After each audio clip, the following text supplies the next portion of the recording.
兰真和赵姬的新闻你看了吗？我看了。但有件事你可能不知道，兰真和赵姬谈判促成人是许诺。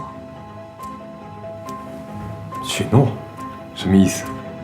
许诺和赵天成的助理去接的机，然后去的静安寺，最后去的赵天成的私人会所，那里比较隐秘，所以最后发生了什么事情我们就不知道了。你怎么知道？你派人调查许诺？是。为什么？所有的证据串联起来，只能证明一件事情，那就是许诺还在为兰真工作，否则他凭什么代表兰真去接洽投资商，促成签约？有没有一种可能性是，赵天成故意要我们怀疑许诺？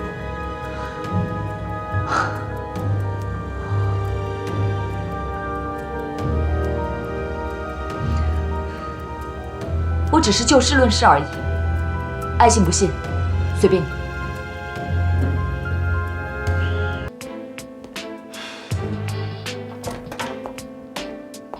怎么样？于总怎么样？沈总不信？不相信？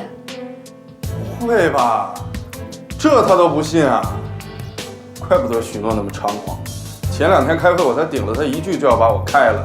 原来他在沈总心里的位置这么重，证据摆在面前，沈总都要护着他。不行，我们必须得赶紧想办法，让他赶紧从底欧滚蛋。能有什么办法？这样，我们去找董事长，把证据给董事长看，肯定得开了他。现在根本证据不足。我倒是有个办法，不过有些冒险。冒险怕什么呀？只要能把这孙神弄走，冒什么险也值啊！我以许诺的名义给法国总部发一份营销计划，当然这份计划要做得拙劣一点，最好把法国总部给惹急了。这样的话，总部会不会认为我们没有用心推广新产品？到时候把广告费给咱们停了呀？广告费停了倒是小，终止合同那就惨了。我觉得情况越危机，才能越促使沈总尽早赶走许诺。我们不能看着他这么猖狂。于总，您再不下手，他就要踩到你头上作威作福了。Peter 说的对，这件事虽然有风险，但是能彻底清除许诺。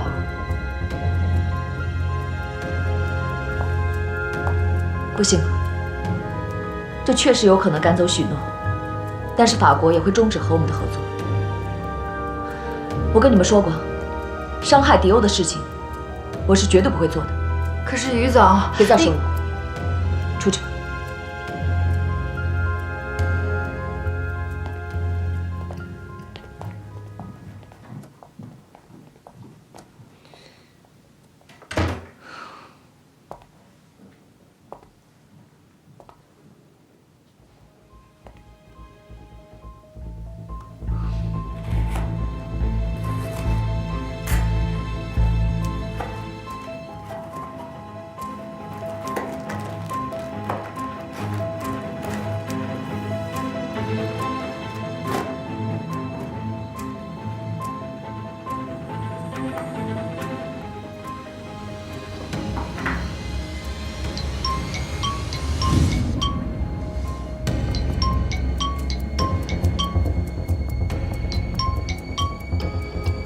赵总，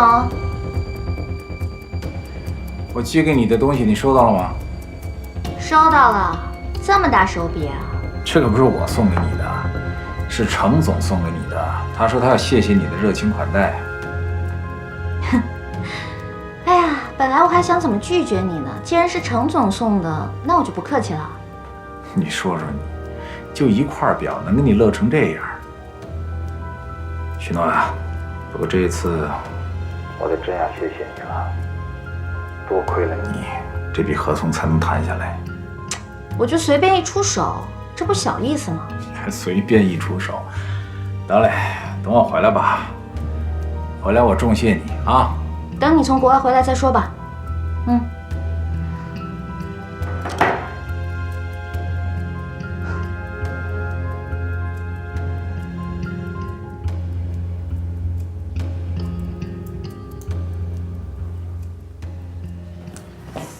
哎呀，你别拉我，别拉我了！于总都说了不行不行，于总都说了不行不行的。你不想输掉许诺吗？当然你不想替于总出口气吗？那问题是我什么问题是啊？许诺以前怎么对销售部的，现在怎么对运营部的？再这样下去，他要把咱们所有跟过于总的人全部都给办了。我们趁这个机会不把他拿下，就没机会了。于总心太软，我们不能这样。说的倒是有道理。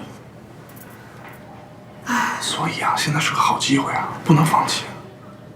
行吧，你尽管去办吧。如果出了事儿，担在我身上。为了于总，这点风险我还是冒得起的。你放心，这件事我一定会做的滴水不漏。加油！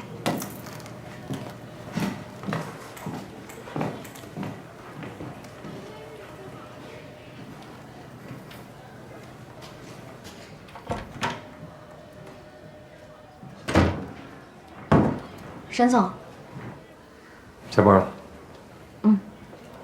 手表挺漂亮的呀。啊？漂亮吗？我还觉得有点俗气呢。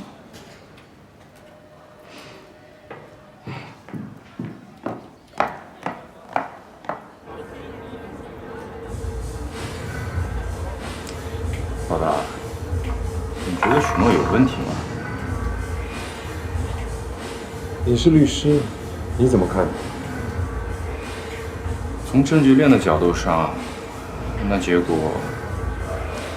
可是我还是不愿意相信。凭我的直觉，我觉得许诺不是这样的人，你说呢？直觉。这件事情的后果不是你跟我的直觉可以承担的。许诺还在为赵天成做事，可能吗？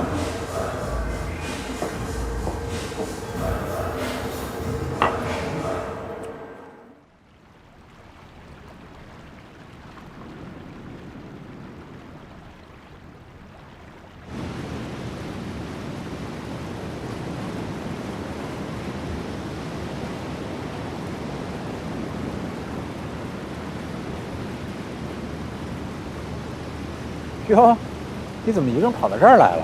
我听说你酷爱骑马，什么时候你开始对钓鱼感兴趣了？骑马跟钓鱼一样，都对身体有益，多尝试也没什么坏处。我也想体会一下，赵总坐在这儿，看到的是什么样的风景。我从来都不看风景，我只在乎鱼上不上钩。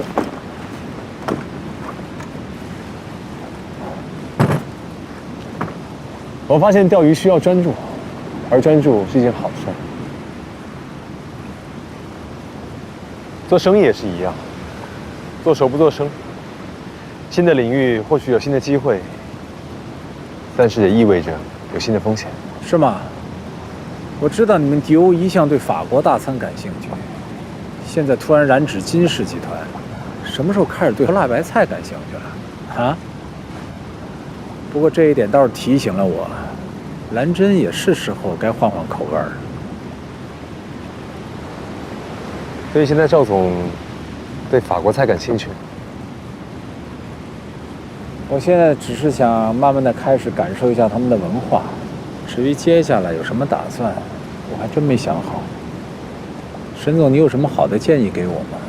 还是只是代表迪欧来向我放什么话啊？赵总如果没有想好下一步怎么走，我当然也没什么可说的。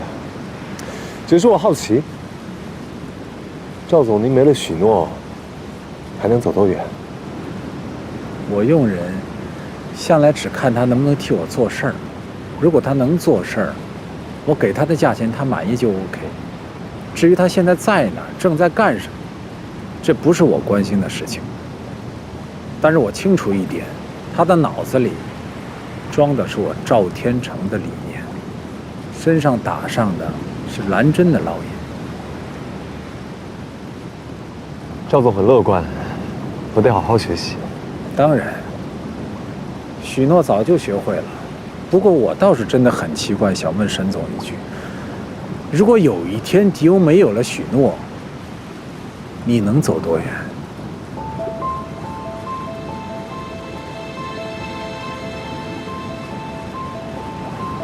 你这边什么情况？我试探了一下赵天成，他一直在诱导我误会许诺。就说嘛，这是赵天成的反间计。你呢？你跟许诺谈的怎么样？许诺蛮谨慎的，关于兰真核心的问题，他一句没有说。他是不是防着你啊？可这不代表什么，说明人家有职业操守，好吗？许诺来到迪欧之后，销售全面上扬，而且他还帮我们拿到了金会长的投资，对于公司有很大的帮助。如果这个时候我们的关系恶化的话，肯定对迪欧是不利。所以你的判断是对的，这肯定是赵天成的离间计。英明。但是你要答应我一件事情，但凡有一天许诺做出对迪欧不利的事情，你一定要提醒我，千万不能够心软。他会吗？